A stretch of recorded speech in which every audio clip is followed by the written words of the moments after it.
In the interview segment, I had a chat with a women's rights activist.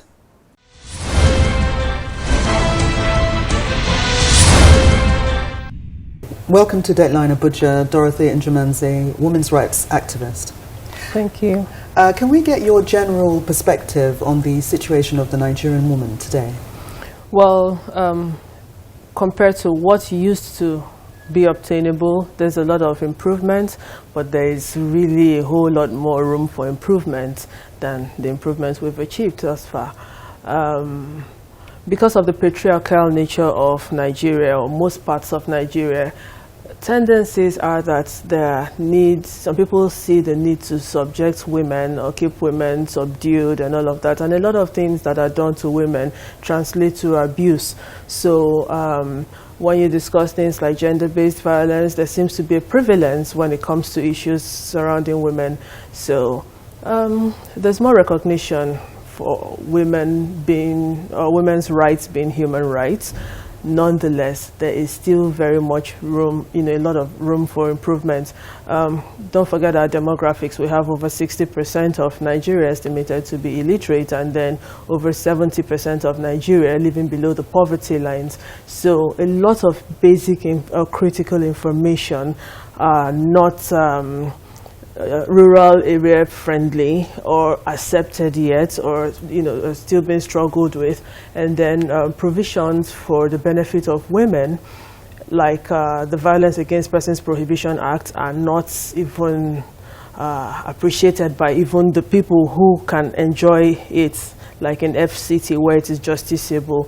Other people don't know these provisions, or other provisions, that could be latched onto in the place of Violence Against Persons Prohibition Act. What about globally? What's Nigeria's position in relation to gender rights globally, and also vis-a-vis the rest of Africa? How does it fare? Well, on paper there's a lot happening, but the realities are all the things happening on paper. I mean, we're signatories to pretty much everything that is current, in the UN and the African, the African platform. But the realities down home are very different from what obtains on paper. What the authorities claim happen on paper is nothing compared to the realities we have on ground. So can you give us some examples? Oh, sexual and domestic and sexual violence-related issues.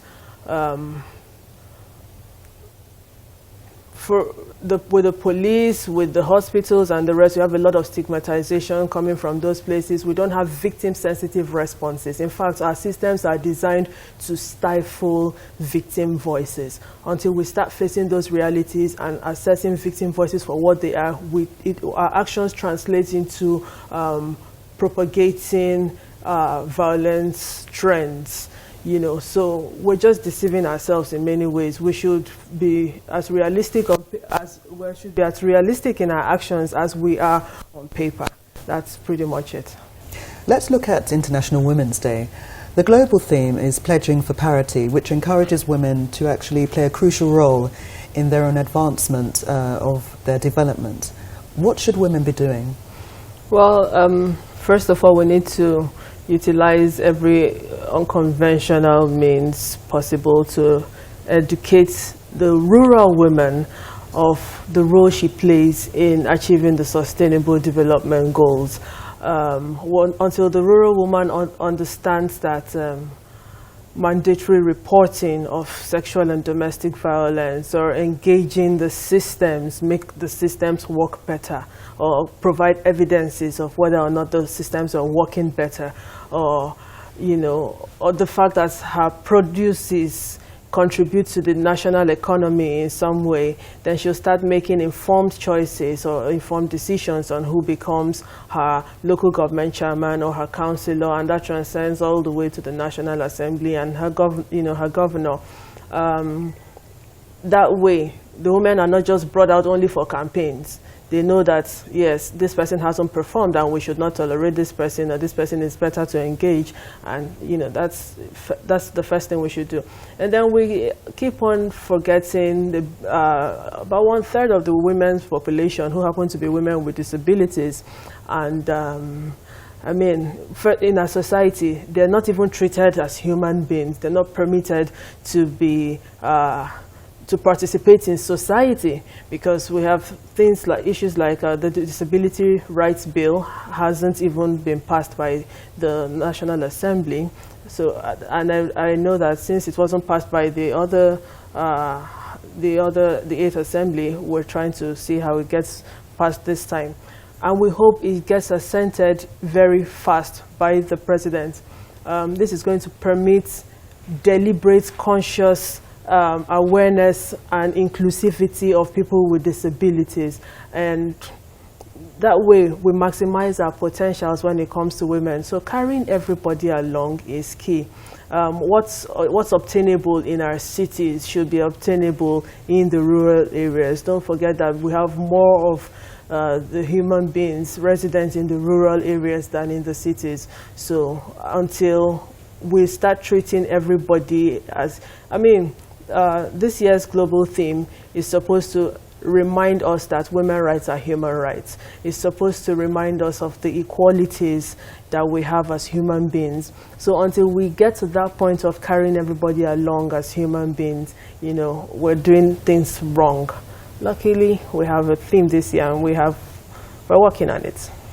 And touching a bit more on the issue of public office and representation, the affirmative action policy of 35% of women in public office is still a challenge in Nigeria, because women are underrepresented in public leadership roles. Yeah. What are your concerns here?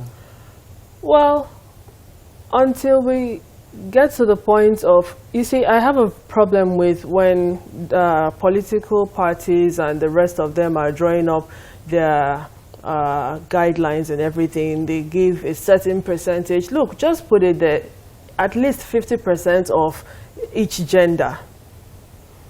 For everywhere you have at least 2 members, 2 females, or at least so and so, deliberately reducing the number of slots given here or there. When you say at least 50% of each gender, it makes more sense, and there will be deliberate and conscious activity towards filling up positions, starting from the political parties all the way to each and every other organization, the private organizations.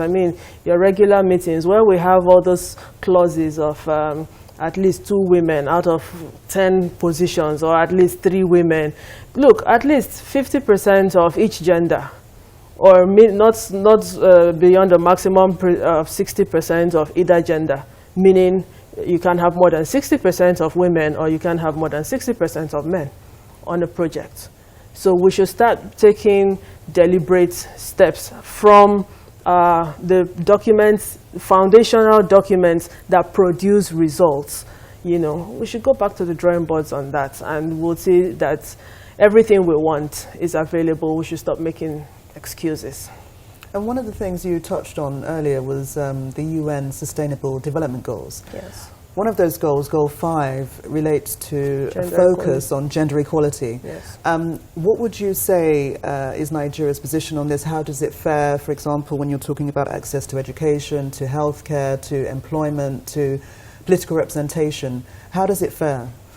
Well, we have a long way to go. We've come a long way. There have been remarkable improvements. There have been efforts to fix the problems we had, including being signatory to certain international protocols and all of that.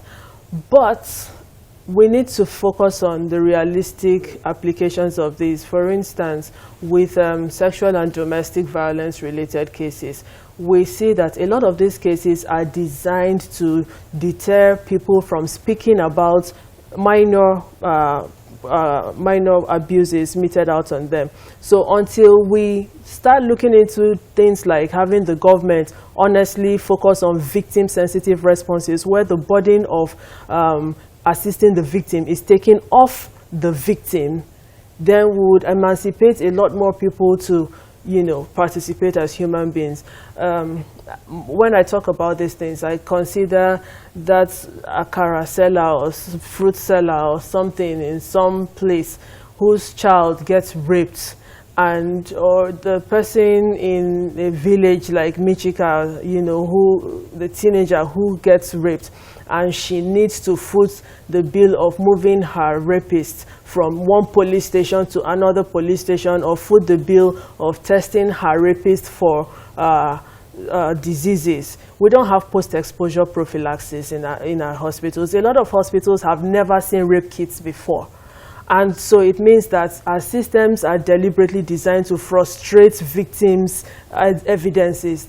Our systems should be designed to support victims. That way we bring more people to book, we have more humane systems, and it's better off for us all. We'll now take a break, and when we come back, we'll talk more on gender rights issues.